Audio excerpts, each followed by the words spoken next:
सनातन में इतनी आस्था इस महाकुंभ के प्रति क्यों है? अब इस सेशन में हम इसी पर बातचीत करने वाले हैं। तो जो हमारा ये जो सत्र है जिसमें हम महाकुंभ की महागाथा इस पर चर्चा करने वाले हैं। हमारे साथ ये हमारा सौभाग्य के पंडित ऋषि कृष्ण शास्त्री जी, पीठाधीश्वर संकट मोचन सरकार, लाइव इस वक्त जुड़ रहे हैं। मैं चाहूँगा कि हम उनके दर्शन यहाँ भी कर सकें, उन्हें यहाँ देख सकें महाकुंभ की इस महागाथा इस सेशन में। अगर मेरी वाणी का विस्तार वहाँ तक हो गया है, अगर वो सुन पा रहे हैं तो मैं उन्हें प्रणाम करता हूँ। ऋषि जी महाराज को यहाँ से सादर प्रणाम, मंच की तरफ से मैं प्रणाम करता हूँ। आप हमें सुन पा रहे हैं ऋषि कृष्ण शास्त्री जी? जी, जय सिया राम भैया।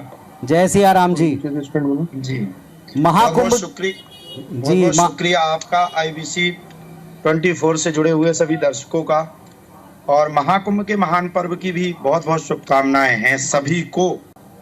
जी, मैं चाहूंगा कि महाराज जी का विजुअल अगर हमको यहाँ सामने LED पर मिल जाए, PCR अगर सुन रहा है तो, ताकि हम उनसे साक्षात्कार कर सकें, उनसे बातचीत कर सकें। महाराज जी, अब हम आपको देख भी पा रहे हैं, आपको यहाँ लाखों लाख लोग इस वक्त लाइव देख रहे हैं। जय सिया राम। आपको पुनः आपका अभिनंदन करता हूँ। आपसे हमारी पहली भी चर्चा हुई है, लेकिन अब जो सनातन आस्था का महाकेंद्र बनकर उभरा है महाकुंभ, इसके महात्म के बारे में कुछ बताइए, और आपका अपना अनुभव कैसा रहा इसके बारे में बताइए। देखिए, महाकुंभ में इतना सुंदर आनंद आया इस बार। सभी सनातनियों ने, सभी हिंदुत्व ने और सभी हिंदू धर्म से जुड़े हुए अनुयायियों ने इतना आनंद लिया, इतना जनसैलाब महाकुंभ की इस पवित्र धरा पर पहुंचा कि आज लगता है कि भारत में पुनः हमारे हिंदू भाई लोग, जितने हमारे हिंदू सनातनीय लोग यहाँ वहां भटक चुके थे, वह सब अपने धर्म में पुनः आनंद के साथ गोता लगा रहे हैं। ऐसा महाकुंभ हमने भैया अभी तक सुना था, लेकिन आज अपने आप से देखा, हम बड़ी प्रसन्नता है और अपने आप में बड़ी प्रसन्नता रख रहे हैं। साथ ही साथ में महाकुंभ की अगर व्यवस्थाओं को देखा जाए तो संपूर्ण व्यवस्थाएं स्थित हैं। महाराज जी, हमने एक संदेश देखा, सबके बीच में एक चेतना देखी, एक प्रतिस्पर्धा देखी कि हमको जाना है अब की बार महाकुंभ में स्नान करना है। और इस प्रतिस्पर्धा में एक ज्ञान कहें, जानकारी कहें, वो जुड़ गई कि अगर आप अमृत स्नान के बाद साधु संतों के त्रिवेणी में संगम पर स्नान कर लेने के उपरांत अगर वहाँ जाते हैं तो उसका महात्म्य बढ़ जाता है, कई 100 गुना उसका प्रताप आपको मिलता है, क्योंकि उनका तप वो भी उस धरा के ऊपर जल में मिल जाता है। आपकी क्या विचार है? देखिए, मैं आपको कहना चाहता हूँ, वैसे तो हमारे सनातन धर्म से हमारे जितने हिंदुत्व, जो हिंदूवादी लोग हैं, वो सब जुड़े थे, लेकिन पिछले 3-4 वर्ष से हिंदुत्वता की और सनातन की अलग हमारे हर जगह पर जग रही है। जैसे हमारे पूज्य बागेश्वर धाम सरकार ने हिंदुत्वता की अलग को और आगे बढ़ाया, हमारे सभी संतों ने बढ़ाया, और इस बार सभी को अंदर से बड़ी उमंग थी। कहा जाता ना कि एक उमंग होती है तो उमंग का एक अलग ही कार्य होता है, तो सभी को बड़ी उमंग थी। वही 144 वर्ष के बाद जो महाकुंभ आया, उसमें सबको बड़ी भारी प्रसन्नता थी। सब एक साथ, एक सांस में सभी हिंदुत्व और सभी हिंदू लोग जुड़ करके गए, सभी सनातनी भाई बहन जुड़ करके गए, क्योंकि ये महत्वपूर्ण पर्व था। ये 144 वर्ष के बाद हमारे भारत देश में पुनः 144 वर्ष के बाद इतना सुंदर यह कुंभ आया, तो इसका आनंद लेने के लिए और इससे जुड़ने के लिए सभी लोग वहां पर पहुंचे। और ज्यादा से ज्यादा जनसंख्या भी हम देख रहे थे, जहां पे अभी हमारी कथा चल रही है, वहां से भी लोग चले ही जा रहे हैं। कुंभ में जाने के लिए बूढ़े बूढ़े, बड़े बड़े, छोटे छोटे बच्चे भी अग्रसर हो रहे हैं। तो ऐसे हम कहेंगे कि हमारा सनातन धर्म अब आगे की ओर और अग्रसित होता चला जा रहा है, और सभी साधु संतों की बड़ी उसमें विशेष कृपा हो रही है। महाराज जी, ये संगम परिवार का परिवार से भी हुआ है, बुजुर्गों का अपने बच्चों से हुआ है, संगम एक पीढ़ी का दूसरी पीढ़ी से हुआ है, विचारों का हुआ है। इतना समय व्यतीत करना, गाड़ी में बैठकर इंतजार कर रहे परिवार हो या घाट के ऊपर स्नान कराने के लिए बुजुर्गों का हाथ थामे बच्चे हों, ये अद्भुत नज़ारे विलक्षण हो गए थे, लेकिन ये सब साक्षात हो गए। आपने भी इसका दर्शन किया होगा, अनुभव किया होगा। और इसी भूमि से, जिनको आप बहुत मानते हैं, बड़े भाई की तरह मानते हैं, बागेश्वर धाम सरकार, उनका एक आह्वान था कि हमें 4 प्रकार की कुरीतियों का वहीं त्याग कर देना चाहिए। जात पात से ऊपर उठना चाहिए, हमें संस्कारों को अपनाना चाहिए। आपने भी ऐसा कोई संकल्प लिया हो या दिलवाना चाहते हो सबको, युवाओं को, परिवारों को? अब हमारी आंख में ना तो आंसू आते हैं, ना हमें अब प्रसन्नता होती है। हमें वो बांग्लादेश के हिंदुओं का दुख देख करके भारत से दूर रह रहे हिंदुओं का दुख देख करके बड़ा दर्द होता है। हमारे पूज्य बड़े भाई बागेश्वर धाम जी ने जो ये बात कही है, मैं उनके पूर्ण समर्थन में खड़ा हूं।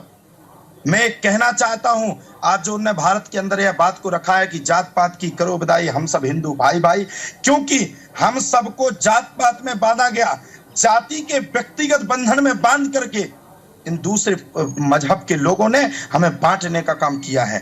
आज हम आपके IBC 24 के माध्यम से यही कहना चाहते हैं, सभी भाई बहनों से यही निवेदन करना चाहते हैं कि आप सब अब जात पात से उठ करके आगे अपनी हिंदुत्वता को और अपने सनातन धर्म को सबसे ज्यादा महत्व दीजिए, क्योंकि सनातन धर्म सबसे बड़ा है। और देखिए, चार वर्ण बनाए गए हैं, ब्राह्मण, क्षत्रिय, वैश्य और शूद्र। ये सभी चारों भगवान के ही पुत्र हैं। अभी तक कई लोगों ने हमें बांटने का काम किया, आज ये हमें महाकुंभ में दिख रहा है। महाकुंभ में कई लोग वहां पे इतनी प्रतीक्षा करके जा रहे हैं, आप देख रहे हैं 4-4, 5-5, 6-6 घंटा तक जाम लगा है।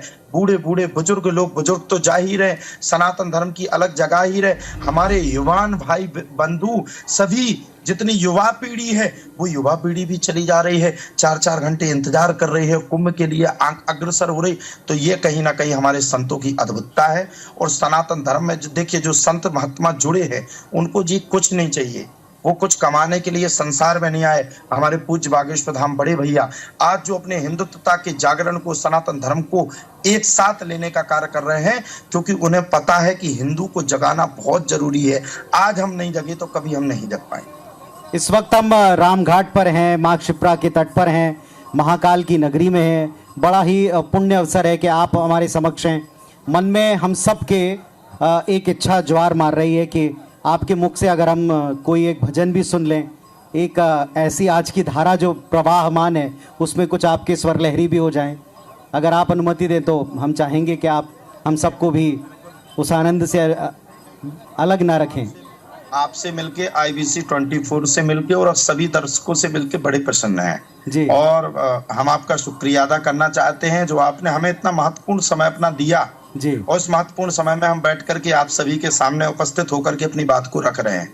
तो अभी हमारी भागवत कथा भी चल रही है नौगांव के पास तेंदिनी में, श्रीमद् भागवत कथा भी हो रही है, जिसमें हम लोग आनंद ले रहे थे। कल कृष्ण जन्म भी मना, तो उसमें हम लोग बड़ा सुंदर गीत गा रहे थे, वही आपको सुना देते हैं। जी जी। कि ब्रज में रतन राधिका गोरी, ब्रज में रतन राधिका गोरी, राधिका गोरी, राधिका गोरी, राधिका गोरी, कि ब्रज में रतन राधिका गोरी, ब्रज में रतन राधिका गोरी। वाह, अद्भुत अद्भुत अद्भुत। और आप हमारा जो आग्रह स्वीकार कर लेते हैं, हम सबका, अपने छोटे भाइयों का, भक्तों का मान रख लेते हैं, मैं उसके लिए आपको पुनः पुनः प्रणाम करता हूं। एक और बात, अभी हम चूंकि सिंहस्थ की बात कर रहे थे, 2028 में है ये, हमारे जितने सेशन सत्र हो रहे हैं उसमें अनेक विद्वानों से हमारा साक्षात्कार हो रहा है। मैं आपसे भी पूछूंगा, अब सिंहस्थ की बारी है। महाकुंभ तो ये सफल आयोजन है, धरा पर इतना बड़ा असंख्य तौर के ऊपर मनुष्यों का जमावड़ा, जीवंत लोगों का पहुंचना, इतने महात्माओं का आना, उनके दर्शनों के लिए आना, ये अद्भुत है। लेकिन अब हमारी सिंहस्थ की बारी है, मध्य प्रदेश की धरती की बारी है। क्या अनुभव आप वहां से साझा करके यहां उतारना चाहेंगे? एक सुझाव आया कि हर एक घाट पर एक एक अखाड़े को स्नान करना चाहिए ताकि सब घाटों पर एक समान लोग पहुंचे। बिल्कुल, हम सब लोग बड़े प्रसन्न हैं कि हम सब लोगों को इतना सुंदर मौका मिलेगा, सुलभ अवसर मिलेगा, ऐसे अवसर में आने का मौका प्राप्त होगा। ये हम सब लोग बड़े प्रसन्न हैं। और कहीं ना कहीं जो हमारे अखाड़ों की बात है, तो ये 13 अखाड़े विशेष हैं। इन अखाड़ों की वजह से, पूज्य शंकराचार्य भगवान की वजह से आज हमारा सनातन धर्म की अलग जग रही है। तो कहीं ना कहीं हम उसमें भी तैयार हैं और हम सब अपनी तैयारी में, हम प्रसन्न हैं कि हम सबको भी इतना सुंदर मौका मिले। 2014 के बाद से माहौल थोड़ा सा बदला है, सरकारें बदली, उनकी अप्रोच बदली, उनकी सोच बदली। देश की सरकार हो, मध्य प्रदेश की सरकार हो या उत्तर प्रदेश की सरकार हो, बड़ा ही सनातन वातावरण बन गया है। ये वातावरण एक शुभ लक्षण है अपनी परंपरा की तरफ जुड़ने का, क्योंकि अब युवाओं को हम देख रहे हैं इससे जुड़ते हुए। रामचरितमानस में लिखा है, जब जब होए धर्म की हानि, बाढ़ असुर अधम अभिमानी, तब तब धरे प्रभु विविध शरीरा, हरे कृपा निसज्जन पीरा। अरे मौका तो देखो सबको मिला है, 2014 से पहले भी सबको मौका मिला है, 2014 से पहले भी सरकारें नहीं, लेकिन किसी ने सनातन की बात को नहीं रखा, तो वो उनकी जगह परस्परता है। अब 2014 के बाद ऐसी अलग जगी सनातन धर्म की कि देखिए कर्मयोगी हमारे उत्तर प्रदेश में माननीय श्री योगी आदित्यनाथ जी, जिन्होंने उत्तर प्रदेश के वातावरण को शुद्ध किया, अनुकूलित किया, और वो एक मुख्यमंत्री के तौर पर, एक महंत के तौर पर संपूर्ण व्यवस्थाओं को आज आप देखिए संगम में किया है। 6 महीना पहले से, साल भर पहले से व्यवस्थाओं को करना प्रारंभ किया। तो ये आज सनातन की बात रखने वाला कोई आया तो, जिसने हम साधु संतों की बातों को सुना। ध्यान करिए, जब बाबरी मस्जिद को तोड़ा गया था,